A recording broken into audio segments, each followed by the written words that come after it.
They said Diddy had the best lawyers money could buy. They said the case would go nowhere. But no one expected the canine dog, trained for war zones, to walk straight into the courtroom and blow the whole thing wide open, with a single, unmistakable growl. It happened on a rainy Tuesday morning in downtown Los Angeles. The courtroom was packed. Press, lawyers, celebrities, activists, even retired judges came just to watch.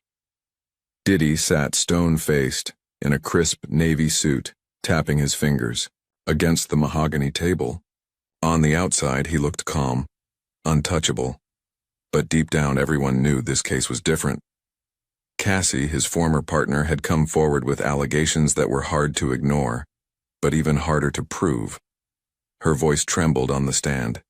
She spoke of closed doors, missing files, hidden threats. The defense called it fiction. The press called it, he said, she said. Then came the surprise. At exactly 11:17 a.m., the courtroom doors opened again, not for a witness, not for a judge, but for Officer Daniels, and walking beside him, Rocco, a Belgian Malinois in full canine uniform. The room buzzed with whispers. "What's he doing here?" one reporter muttered. "Probably just extra security," someone else replied. But Officer Daniels didn't speak. He just gave the dog a simple command in a language no one understood, and Rocco quietly scanned the room. His nose twitched. His body tensed. Then he walked past Diddy and turned back and barked. One sharp, low bark that shattered the silence. The judge looked up. The defense attorney stood. "Your Honor," he said, clearly irritated, "this is highly irregular. We weren't informed of any canine presence." "Sit down," the judge ordered, narrowing his eyes. "Let the officer work." Rocco moved again, this time slower, more deliberate. He circled behind the defense table, past the assistants, the bags, the printed documents. He paused at one leather briefcase tucked under the desk. Then he growled. It wasn't loud, but it was enough. Officer Daniels leaned in, gave another command. Rocco barked louder this time, then placed both front paws on the briefcase and began to dig. Panic erupted. "That's private property," one of Diddy's lawyers shouted. But the judge had already raised a hand. "If the dog has reason to suspect something unlawful is concealed, we will investigate." A bailiff moved in quickly, unzipped the case, and found a plain black pouch. No label, no ID. Just a small metal flash drive sealed inside. At that moment, Diddy's jaw clenched. His hand twitched toward his lawyer's arm, as if trying to signal something, but it was too late. The bailiff passed the pouch to Officer Daniels, who connected the drive to a secure laptop. The courtroom watched the screen. There was silence. Then, a series of hidden audio files. Conversations, arguments, a woman's voice, Cassie's voice, pleading. Threats, disguised as casual warnings. One clip even mentioned payments made through shell companies, including a date that, exactly, matched a transaction the IRS had flagged months earlier. The judge stared at Diddy. "Is this yours?" Diddy said nothing. "Your Honor," said the prosecutor, standing quickly, "we request an immediate recess and protective custody for Ms. Ventura. We also request this flash drive be entered into federal evidence for further investigation." It was a turning point. A dog trained to detect narcotics and threats in active war zones had just exposed what a team of lawyers and investigators couldn't. And suddenly, Diddy wasn't the untouchable mogul anymore. He was a man whose secrets were bleeding into the open, one bark at a time. If stories like this inspire you, don't forget to subscribe to our channel Heroes for Animals, where we share the most unbelievable real-life moments where animals become the voice of truth. When the court reconvened later that afternoon, the tone had shifted completely. Diddy's lawyers were quieter. The media coverage exploded. Cassie didn't speak much, but her eyes held something they hadn't before, hope. As for Rocco, he sat beside Officer Daniels, tongue out, ears alert, as if waiting for the next lie to uncover. And perhaps the most stunning part of it all wasn't the evidence itself, but the reality that, in a room full of trained experts, it took a dog to tell the truth. After the flash drive was submitted into evidence, the energy in the courtroom shifted like a cold gust of wind. Even the creaking of the wood benches sounded louder, sharper. Everyone, from the reporters scribbling on their notepads to the court clerk, knew they had just witnessed something historic. Judge Whitley called for a 1-hour recess. Outside, reporters scrambled for signal. Federal evidence just hit the Mo. Floor in the Diddy trial, one anchor announced live. And it wasn't uncovered by an investigator but by a four-legged officer named Rocco. Inside the courtroom, the prosecution team huddled like a football squad, reworking its entire playbook. The defense, meanwhile, looked more like a sinking ship. One of Diddy's attorneys, a fast-talking New Yorker named Greg Selman, whispered furiously into his phone while the others reviewed the audio from the flash drive again and again, trying to spin the unspinnable. But Diddy, he sat alone, silent. His eyes stared past the wood-paneled walls, out into a space only he could see. When court resumed, Judge Whitley's gavel came down sharp. Due to the new evidence discovered earlier today, he said, this court will allow the prosecution to call one additional witness previously withheld for safety reasons. Cassie looked down, her fingers clenched. All rise for Ms. Naima Brooks, the bailiff called out. A soft shuffle echoed as a woman in a plain gray coat entered the courtroom from the side door. No cameras had ever caught her face before. She looked young, maybe late 20s, but the lines around her eyes told a different story. Naima took the stand and was sworn in. The entire room leaned forward. Ms. Brooks, said Assistant District Attorney Maya Levin, can you state your connection to the defendant? Naima swallowed. I worked as an executive assistant to Sean Combs for 3 years. During that time, Maya continued, did you witness or have knowledge of any documents, audio recordings, or communications that pertain to the contents of the flash drive entered into evidence earlier today? Naima hesitated. Diddy looked up, locking eyes with her. His stare was intense, familiar, chilling. Naima blinked, took a breath, and nodded. Yes, murmurs rippled across the gallery. Judge Whitley raised his gavel but didn't strike it. He wanted to hear what she had to say. Go on, Maya said gently. Naima's voice was low but steady. I was instructed to destroy several flash drives in mid-2022. Diddy told me they were backups of music files he didn't need anymore.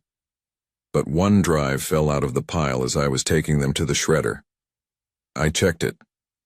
She paused. What did you find? Maya asked. Audio, video, recordings of conversations between him and Cassie and other women.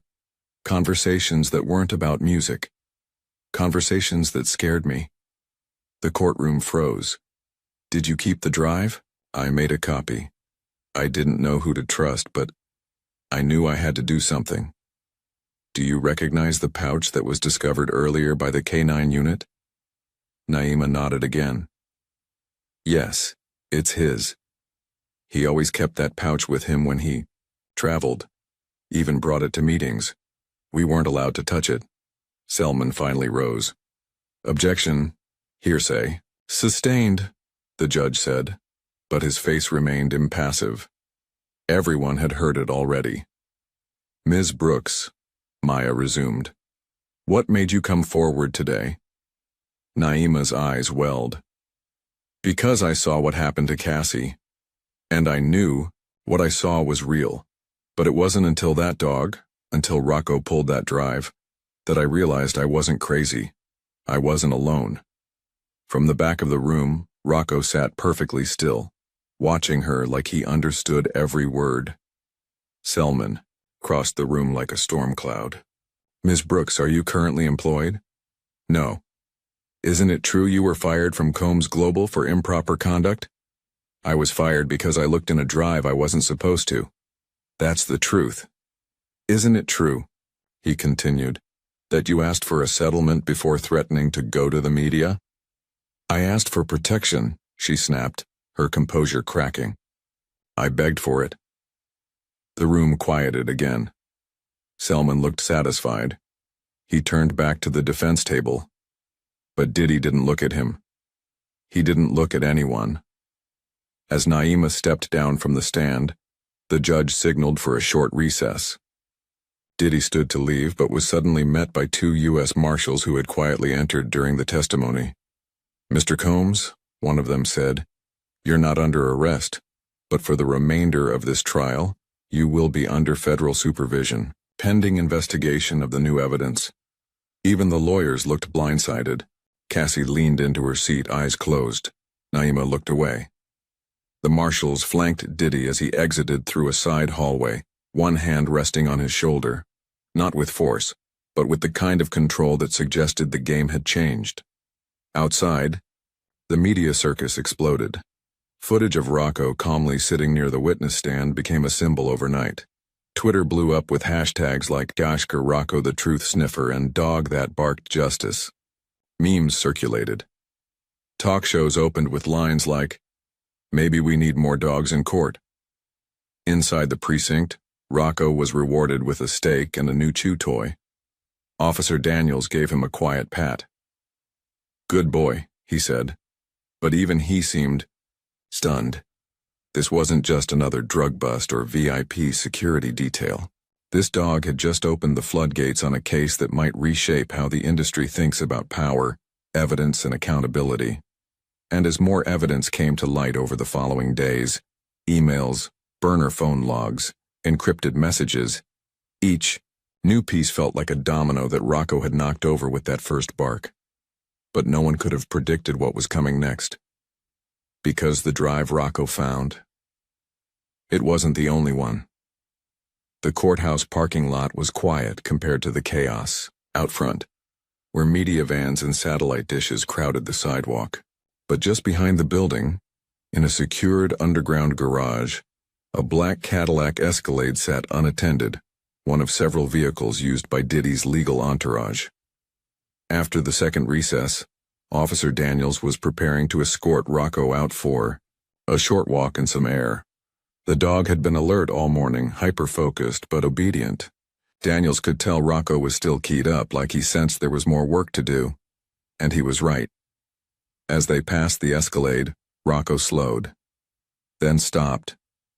He turned, ears high, nose twitching. Daniels paused. What is it, buddy? Rocco gave a low growl, then walked to the back of the SUV, sniffing around the rear passenger door. Without waiting for a command, he sat down and stared at Daniels. Daniels knew that look. Hold up, he said into his radio. We've got a hit on one of the vehicles. Within minutes, 2 court marshals arrived with the keys. They opened the SUV. Inside was nothing unusual at first glance. Leather seats, sunglasses, a gym bag, a few empty water bottles. But Rocco wasn't looking at any of that. He leapt up and placed his front paws against the back seat, nose pressed hard against a small carry-on suitcase, the kind that slips under an airplane seat. Daniels opened it carefully. Inside, clothes, cologne, a passport, and wedged into the lining, a slim, hard plastic case. Another drive. Not a USB this time, but a solid-state drive with a lock code on its casing. Daniels bagged it and called it in. Back in the courtroom, the prosecution was mid-prep for witness number 3 when Judge Whitley received the update from the marshals. His expression tightened. Court will pause for a moment, he said. We've just received an additional piece of evidence uncovered by the K9 unit. At this point, no one doubted Rocco's instincts. The drive was sent to a secure forensic team stationed in a mobile van outside the courthouse. It took less than 15 minutes to crack the encryption. The contents? Encrypted emails, video backups, and a document folder labeled NDA's Archive Assistant District Attorney Maya Levin nearly dropped her pen. He kept copies? Her co-counsel, a younger prosecutor named Will Ford, replied, "This isn't just a backup. This is insurance." Within the next hour, they brought in digital analyst Cynthia Park, a federal consultant with experience cracking cartel databases. She was sworn in and called to the stand. "Ms. Park," Maya began, "can you confirm the contents of the drive uncovered this morning?" "Yes," Cynthia said calmly. "The drive contains 47 video files, 72 audio files, and a collection of 36 non-disclosure agreements, some signed, some unsigned, linking various individuals to the defendant and his business operations." "EU," courtroom murmured. "Were these files time-stamped or traceable to a specific location?" "Yes. Most of them originate from personal devices registered to the defendant, including 2 cell phones and a private server located in one of his studio properties." Diddy sat stone still. "Your Honor," Maya said, "we request that selected contents from the drive be admitted for private review by the court and jury." Judge Whitley agreed but ordered a 24-hour delay for review and redaction of sensitive personal identities.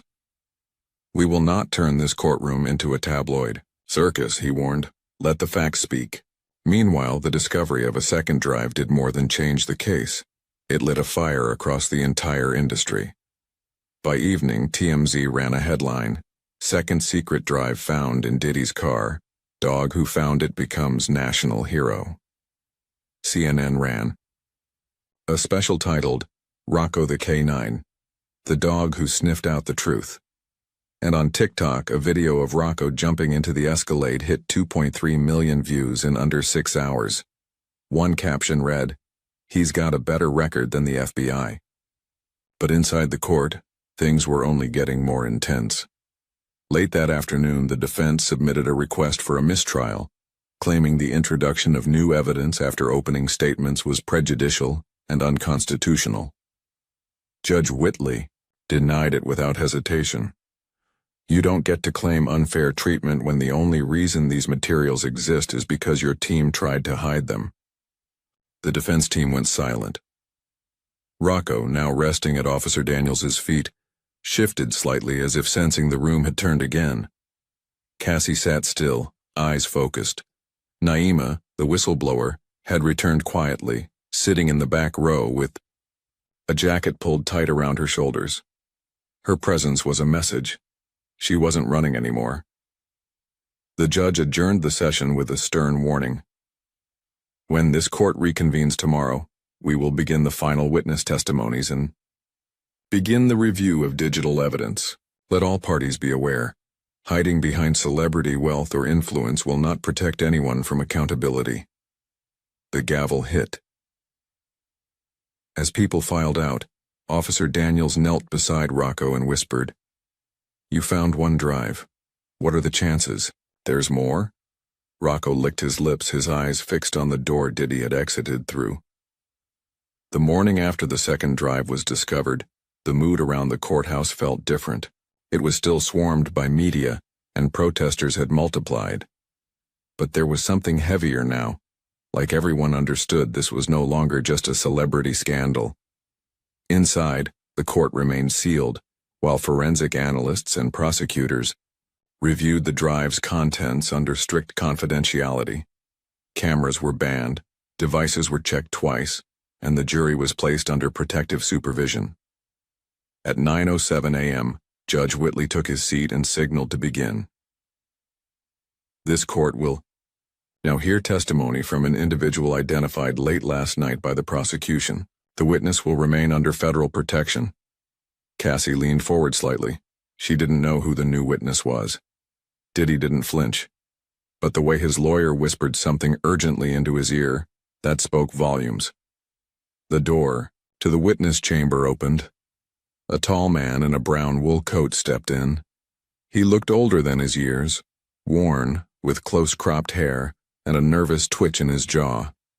He walked slowly, cautiously, almost like someone stepping into a lion's den. He sat down, raised his right hand, took the oath. "State your name for the record." "Marcus Avery," he replied. Former head of security, Combs Global. A collective intake of breath swept the room. Even Cassie hadn't seen that one coming. Mr. Avery, Maya Levin said. How long did you work under Mr. Combs' direct supervision? 7 years, from 2014 to 2021. And why did you leave? Marcus hesitated. I didn't leave. I was paid to disappear. Gasps rang out. Judge Whitley banged the gavel. Control yourselves. Maya leaned in. Would you clarify? Marcus adjusted in his seat, voice low but steady. There was an incident at a private retreat. I witnessed something I wasn't supposed to. The next morning I was handed a check and a non-disclosure agreement. I didn't sign it, but I took the money because I was afraid. What changed? Marcus swallowed hard. The dog. Maya blinked. Excuse me? I watched the footage yesterday of that K9 Rocco. When he barked at the bag, when he pulled out that flash drive. I knew what it was. I'd seen that pouch before, carried it for him on multiple occasions. I realized someone finally had the guts to stop protecting him. Are you willing to submit the details of what you witnessed under oath? I am. What did you see? Marcus glanced around the courtroom, then locked eyes with the judge. Enough to know that this man, he pointed at Diddy, has been hiding behind people like me for too long.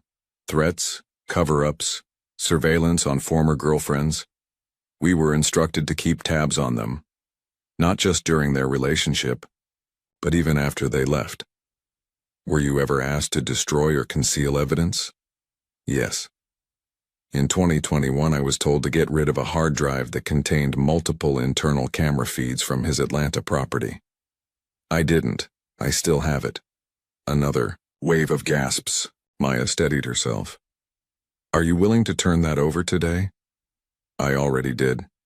It's with the U.S. Attorney's Office now. Diddy's team erupted. Your Honor, we were given no notice of this so-called testimony. This is ambush, litigation. Judge Whitley didn't even flinch. You'll have the opportunity to cross-examine the witness. Until then, sit down. Marcus leaned forward. I should have come forward a long time ago, but we were all afraid. You don't understand. He had people everywhere, lawyers, cops, even tech guys who wiped phones. I've seen them make things disappear. Why now? Maya asked. Because that dog had more courage than I did. At the defense table, Diddy's jaw tightened, but he said nothing. The silence was loud. Selman stood to cross-examine. Mr. Avery, are you currently employed? No. Are you seeking a book deal? A payout? Media interviews? I'm here because I finally couldn't live with myself. If I wanted money, I'd have stayed quiet. Do you have any direct evidence that links Mr. Combs to criminal conduct? Marcus didn't blink.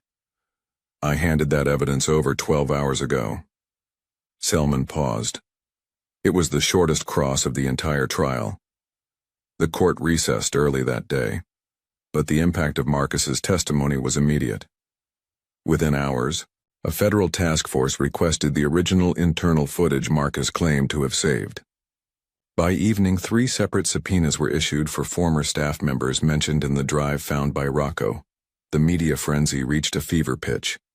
On CNN, Diddy's former security chief turns witness, cites dog as inspiration. On MSNBC, the K9 who sparked a federal storm. In living rooms across America, people watched not just a trial, but a reckoning. Cassie remained mostly silent, but her face softened as Marcus stepped down from the stand. Naima in the back row wiped her cheek with her sleeve, and Rocco, ever calm, ever steady, sat at attention near the bench. He didn't understand every word, but he knew what truth smelled like, and it was all over that courtroom. Judge Whitley made one final note before ending the day.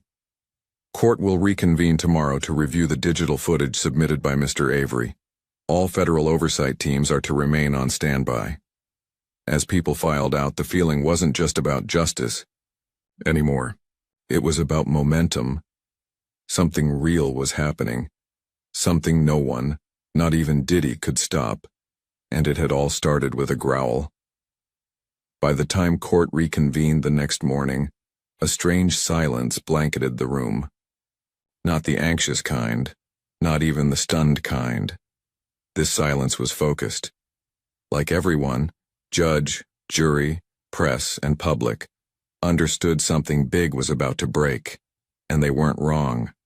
Marcus Avery's hard drive, handed over less than 24 hours prior, had been decrypted and verified by federal analysts overnight. The footage was genuine. The timestamps matched phone logs and property records. Most critically, the faces were unmistakable. At 9:31 a.m., Judge Whitley addressed the court.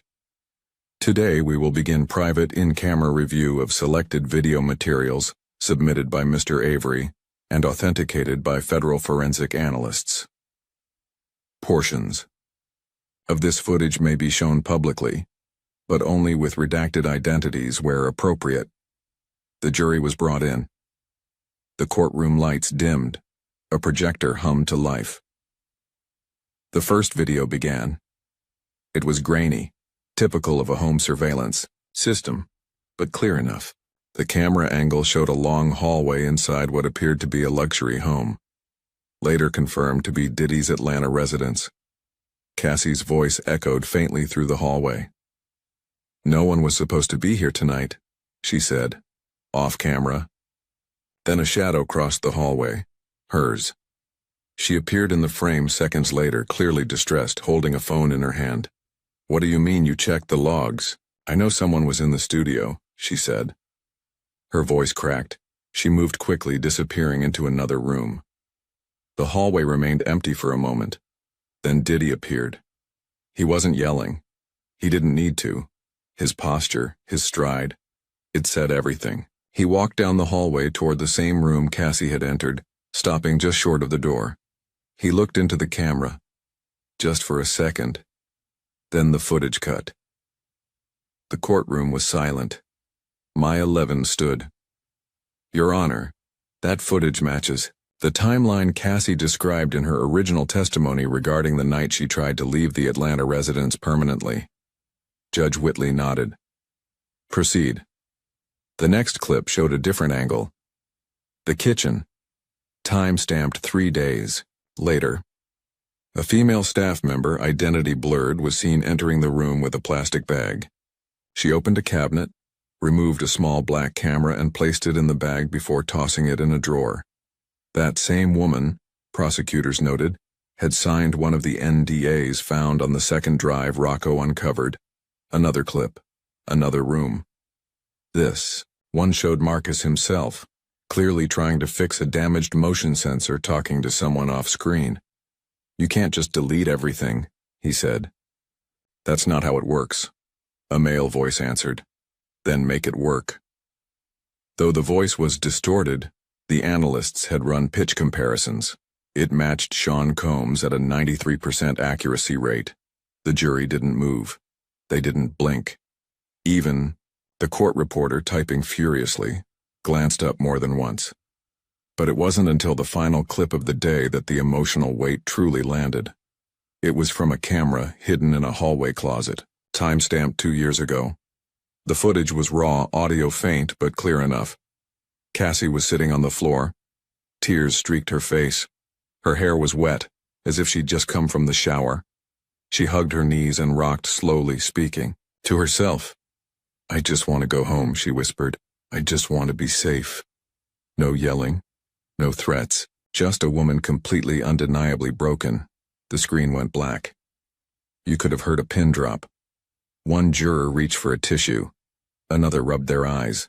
A third crossed their arms tightly, as if physically holding in a reaction. Judge Whitley turned to the court. "This is no longer a matter of conjecture or bias. What we have seen today is visual evidence of a pattern of fear, coercion, and systematic silencing. This court will proceed accordingly." Selman, Diddy's top defense attorney, stood slowly. "Your Honor, we object to the emotional nature of the final clip. It's prejudicial. Judge Whitley's response was immediate. So is watching someone cry on a bathroom floor. The objection was overruled. Court adjourned for the day at 2:42 p.m. But no one left quickly. Cassie remained in her seat long after others had gone. Naima walked over, gently placed a hand on her shoulder, and sat down next to her without saying a word. And Rocco. He lay curled under the bench, head on his paws, calm as ever. But Officer Daniels swore he caught the dog glance at the projection screen one last time. Like he knew. Back outside, news headlines exploded again. Cassie video footage, shown in court. Jury visibly shaken. The K-9 that cracked the case. Continues to inspire new testimony. This trial isn't just about Diddy anymore. It's about every voice that was never heard. People began coming forward. 2 former stylists, a sound engineer, even a personal driver. One by one, they contacted the prosecutor's office or the whistleblower hotline. Each had a story, each had something, and they said the same thing. I saw that dog on TV. I thought, if he can do it, maybe it's time I stop being afraid.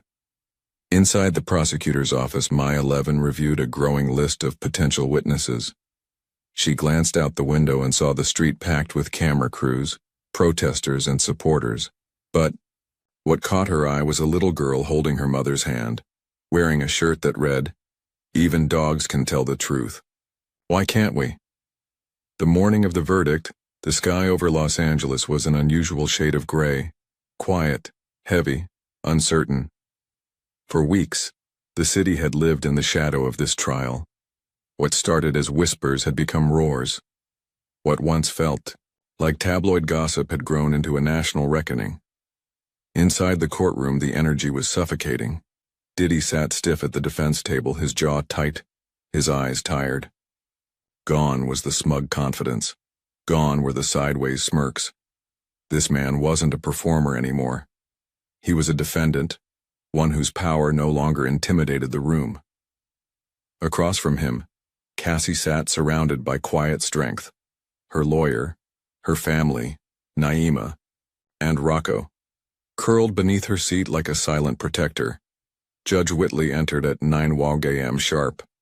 "Ladies and gentlemen of the jury," he said after swearing them in. "Have you reached a verdict?" The foreman stood. "We have, Your Honor." The bailiff handed the folded paper to the clerk. The room felt like it wasn't breathing. The clerk read the words slowly, clearly, like each syllable carried weight. In the matter of State versus Sean Combs. On the count of unlawful surveillance. Guilty on the count of intimidation of a witness. Guilty on the count of tampering with evidence. Guilty.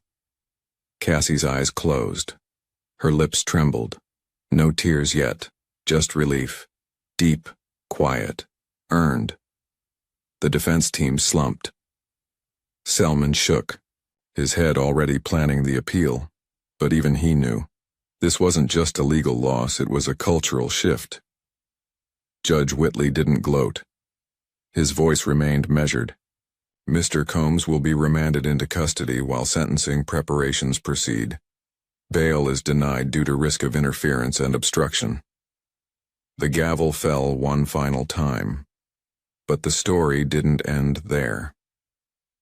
2 weeks later, at a small ceremony held in Washington, D.C., Rocco was awarded the National K-9 Hero Medal, reserved only for service animals whose actions significantly impacted public safety or justice. Cassie stood next to Officer Daniels as she helped fit the medal around Rocco's neck. She didn't give a speech. She knelt instead, looked Rocco in the eyes and said, "You spoke louder than any of us ever could." The crowd applauded. Some cried. Daniels saluted. Rocco wagged his tail almost shyly, as if he still didn't know what all the fuss was about. Over the following months, more victims from the entertainment world came forward. Inspired by what they'd seen, they told their stories. Some won justice. Others were still waiting. But the difference now?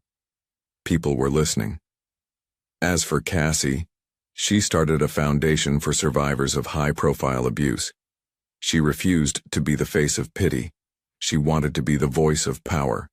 And whenever she held a seminar or showed up to court with someone in need, Rocco was usually at her side.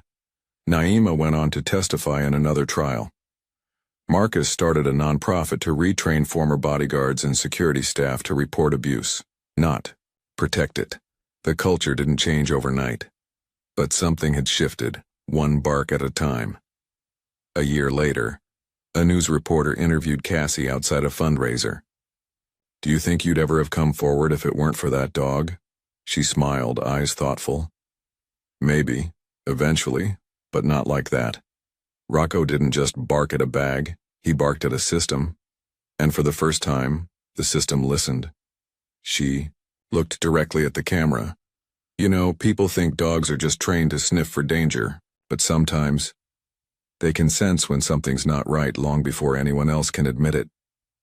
Epilogue: Rocco lives quietly now. No cameras, no chaos. Just long walks, deep naps, and the occasional steak bone from Officer Daniels. He's older, slower, but still alert, still watching, still waiting for the next truth that needs a voice. Sometimes truth hides in plain sight. It's ignored, silenced, or paid off. But no amount of money or power can bury a conscience that refuses to be quiet, because courage doesn't always come with a microphone. Sometimes it comes with a growl, and now we ask you, if a dog can stand up to injustice with nothing but instinct and loyalty, what's stopping the rest of us?